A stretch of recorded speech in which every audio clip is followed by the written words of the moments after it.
Hello mga B! A day in our life at the farm. Ito nga pala yung ginagawa namin sa araw-araw. Sa loob nga pala ng isang araw ay nakaka-23 trays kami ng itlog. Pero dati umaabot na mga 26 to 27 trays.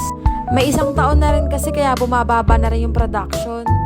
2 years lang kasi ang inaabot ng mga manok at kailangan na silang palitan. And then pag nag 2 years na sila, ikakaling naman sila. Mas mura talaga tong mga layer compare sa 45 days.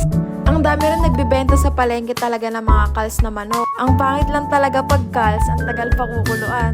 Kasi matigas din. At sa araw-araw, ang lagi kong katulong mamulot ay si Kali.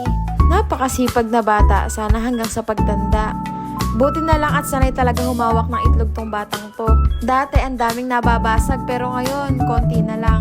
9 AM nga pala kami namumulot dito ng itlog para madami-dami na. Sa isang araw, hindi talaga maiiwasan na hindi magkaroon ng basag na itlog. Pero okay lang, kasama sa buhay talaga yan.